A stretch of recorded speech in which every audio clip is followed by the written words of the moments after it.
নমস্কাৰ অসমীয়া খবৰ চেনেলটোৰ সমূহ দৰ্শকসকলক স্বাগতম জনাইছোঁ। আজি হৈছে 3 ফেব্ৰুৱাৰী মঙ্গলবাৰ। আজি সন্ধিয়াৰ কেইবাটাও গুৰুত্বপূৰ্ণ খবৰ অসম তথা ভাৰতবৰ্ষৰ অন্যান্য প্ৰান্তৰ পৰা আহি পৰিছে। গতিকে আপোনালোকে এই খবৰসমূহ অলপো স্কিপ নকৰাকৈ শেষলৈ চাই থাকিব। প্ৰত্যেকটো খবৰেই গুৰুত্বপূৰ্ণ। আজি সন্ধিয়াৰ প্ৰথমটো খবৰে এটা গুৰুত্বপূৰ্ণ খবৰ। হিমন্তৰ পদত্যাগৰ দাবী উত্থাপন কৰিলে প্ৰাক্তন ন্যায়াধীশে। হিমন্ত বিশ্ব শৰ্মাৰ মুখ্যমন্ত্ৰী পদত থকাৰ কোনো নৈতিক অধিকাৰ নাই। মুছলমানসকলৰ বিৰুদ্ধে ঘৃণা বিয়পা ভাষণ দিয়াৰ বাবে তেওঁক পদত্যাগৰ দাবী উত্থাপন কৰিলে প্ৰাক্তন ন্যায়াধীশে। মুখ্যমন্ত্ৰীৰ বিৰুদ্ধে আইনী ব্যৱস্থা লোৱা উচিত। ভাৰত এখন সমান অধিকাৰ থকা দেশ।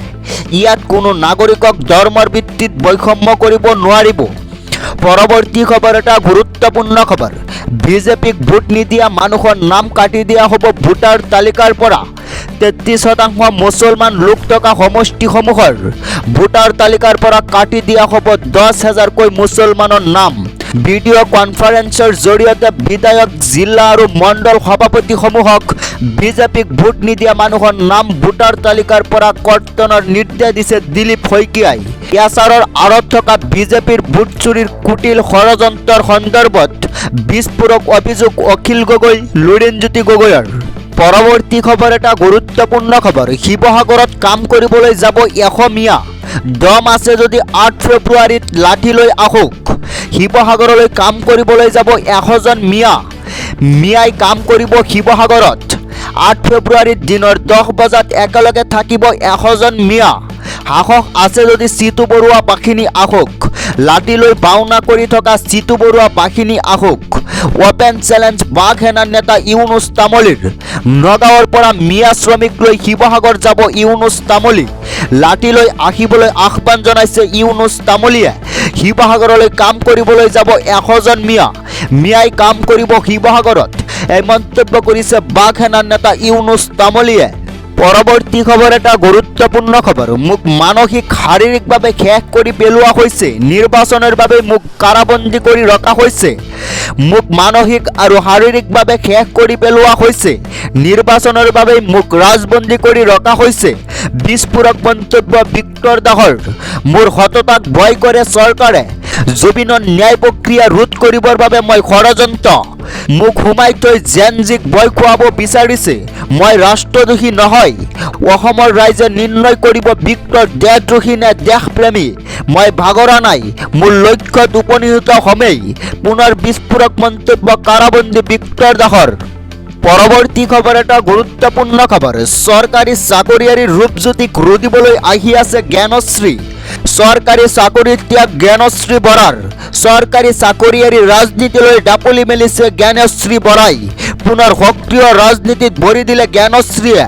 ৰাইজৰ দলৰ মৰিয়নি সমষ্টিৰ প্ৰাৰ্থী হ'ব জ্ঞানশ্ৰী।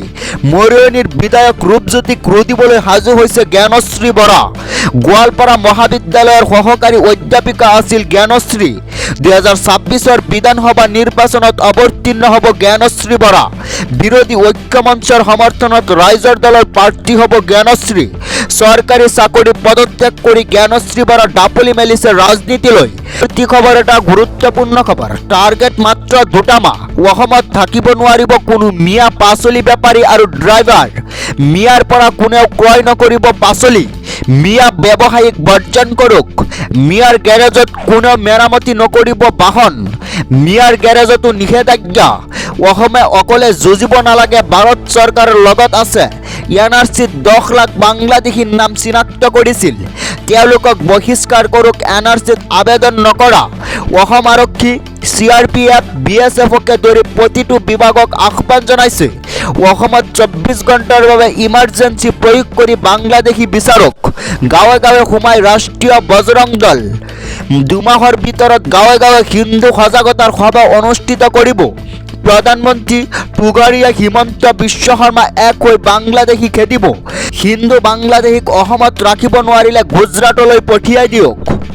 পৰবৰ্তী খবৰ এটা গুৰুত্বপূৰ্ণ খবৰ মিয়া দেখিলে পিটি বহল কৰক হাতত বেত লৈ ওলাই আহিল জাতীয় সংগ্ৰামী সেনা মিয়া বিচাৰি অভিযান আৰম্ভ উজনি অসমত মিয়া দেখিলে পিঠি বহল কৰক শিৱসাগৰত চলিছে মিয়া বিচাৰি অভিযান আৰম্ভ কৰিছে জাতীয় সংগ্ৰামী সেনাই উজনি অসমত এটাও মিয়াই থাকিবলৈ নিদিও উজনি অসম এৰি যাব লাগিব মিয়া হাতে হাতে বেত লৈ ওলাই আহিল জাতীয় সংগ্ৰামী সেনা জয়সাগৰৰ ভাড়াঘৰে চলিছে মিয়া বিচাৰি অভিযান আৰম্ভ উজনি অসমত মিয়া দেখিলে পিঠি বহল কৰক পৰৱৰ্তী খবৰ এটা গুৰুত্বপূৰ্ণ খবৰ বিজেপিক বৰ্জন উজনিৰ খিলঞ্জীয়া মুছলমানৰ ইয়াছাৰ অত্যাচাৰ দিয়াৰ বাবে যোগ্য প্ৰত্যুত্তৰ 2026 বিজেপিক বৰ্জন কৰিব উজনিৰ হাজাৰ মুছলমানে ইছলাম হোৱা বাবে খিলঞ্জীয়া মুছলমানক কৰা অত্যাচাৰ হ'ব প্ৰত্যুত্তৰ ইয়াছাৰত যধে-মধে খিলঞ্জীয়া মুছলমানৰ নাম কৰ্তনৰ অভিযোগ স্বাধীনতা আন্দোলন সংগ্ৰামীৰ পৰিয়ালৰ নাম কৰ্তনৰ জাননী বিজেপি চৰকাৰৰ বিৰুদ্ধে গৰজি উঠিছে উজনিৰ খিলঞ্জীয়া মুছলমান আহোম যুগৰে পৰা থকা মুছলমানকো হাৰাশাস্তিৰ অভিযোগ খিলঞ্জীয়া মুছলমানক মৃত সজোৱাৰ পাছতো উত্তাল শিৱসাগৰ মুছলমান হোৱাৰ বাবে বিজেপিৰ প্ৰাক্তন উপ পৌৰপতিলৈ আহিল জাননী 2026 বিজেপিক বৰ্জন কৰিব উজনিৰ হাজাৰ মুছলমানে পৰৱৰ্তী খবৰ এটা গুৰুত্বপূৰ্ণ খবৰ আজি পবিত্ৰ শবে বৰাত আজি মুছলমানৰ ক্ষমা আৰু ভাগ্যৰ ৰাতি বিশ্বৰ বিভিন্ন প্ৰান্তত পালন কৰা হ'ব পবিত্ৰ শবে বৰাত আল্লাহৰ পৰা আশীৰ্বাদ বিচাৰিব মুছলমান লোকসকলে আজিৰ এই পবিত্ৰ দিনত কি কৰিব মুছলমান লোকসকলে আজি আল্লাহৰ ওচৰত বিশেষ নামাজ আদায় কৰিব পবিত্ৰ কোৰান পাঠ কৰিব অন্যান্য ধৰ্মীয় অনুষ্ঠানত অংশগ্ৰহণ কৰিব মুছলমান লোকসকলে পৰৱৰ্তী খবৰ এটা গুৰুত্বপূৰ্ণ খবৰ অসম আৰু উত্তৰ পূবত কংগ্ৰেছৰ কোনো স্থান নাই গামোচাও দলিয়াই পেলাই দিলে ৰাহুল গান্ধীয়ে অসম আৰু উত্তৰ পূবত কংগ্ৰেছৰ কোনো স্থান নাই গামোচাও দলিয়াই পেলাই দিয়ে ৰাহুল গান্ধীয়ে সদনত গৰজি উঠিল কেন্দ্ৰীয় মন্ত্ৰী সৰ্বানন্দ সোণোৱাল কংগ্ৰেছে ভূপেন হাজৰিকাকো অপমান কৰিলে ভূপেন হাজৰিকাক বিজেপি চৰকাৰেহে ভাৰত ৰত্ন দিলে কংগ্ৰেছৰ কলা ইতিহাস অতি ভয়ংকৰ কংগ্ৰেছে উত্তৰ পূবক কেৱল অৱহেলা কৰিছিল অসম আৰু উত্তৰ পূবক কেৱল মোদীয়ে সন্মান দিলে উত্তৰ পূবৰ সাংস্কৃতিক সন্মান দিলে প্ৰধানমন্ত্ৰী নৰেন্দ্ৰ মোদীয়ে উত্তৰ পূবৰ বিকাশ হ'লেহে দেশৰ বিকাশ হ'ব প্ৰধানমন্ত্ৰী নৰেন্দ্ৰ মোদীক নিজৰ বুলি ভাবে উত্তৰ পূবৰ জনতাই দেশৰ আটাইতকৈ প্ৰিয় নেতা এতিয়া নৰেন্দ্ৰ মোদী উদাত্ত ভাষণ সৰ্বানন্দ সোণোৱালৰ পৰৱৰ্তী খবৰ এটা গুৰুত্বপূৰ্ণ খবৰ বাংলাদেশী মিয়ামুক্ত অসম গঢ়ক বাংলাদেশী মিয়াৰ কৰক DNA টেষ্ট প্ৰবীণ ভাই টুগৰীয়াৰ অসম চৰকাৰলৈ বিশেষ আহ্বান বাংলাদেশী মিয়ামুক্ত অসম গঢ়াৰ দাবী প্ৰবীণ ভাই টুগৰীয়াৰ শীঘ্ৰেই বৈধ বাংলাদেশী বিতৰণ কৰক অসম চৰকাৰে ভাৰতত বৃহৎ সংখ্যক সন্দেহযুক্ত বাংলাদেশী আছে বাংলাদেশী চিনাক্তকৰণৰ বাবে DNA পৰীক্ষাৰ পৰামৰ্শ টুগৰীয়াৰ নথিপত্ৰতকৈ DNA টেষ্টৰ দাবী প্ৰবীণ ভাই টুগৰীয়াৰ অসম চৰকাৰৰ যদি DNA মেচিন নাই মই DNA মেচিন দিম ডনেশ্যন দি DNA মেচিনৰ ব্যৱস্থা কৰিম NRCত নাম কৰ্তন হোৱা 10 লাখ লোকক ডিটেনশ্যন কেম্পলৈ প্ৰেৰণ কৰক 1951 চনৰ মুছলমান ভোটাৰসকলৰ বংশ ৰাজহুৱা কৰক 25 বছৰ বয়সতে জড়িত ৰাম মন্দিৰ প্ৰতিষ্ঠাৰ আন্দোলন নিজকে চিকিৎসক বুলি দোহাৰিলে প্ৰবীণ ভাই টুগৰীয়াই তো দৰ্শকসকল আমাৰ এই ভিডিঅ'টো ইমানেই আছিল যদি আমাৰ এই ভিডিঅ'টো চাই আপোনালোকে ভাল পায় তেনেহ'লে আমাৰ এই চেনেলটো সাবস্ক্ৰাইব কৰাৰ লগতে ভিডিঅ'টো এটা লাইক কৰি দিয়ক।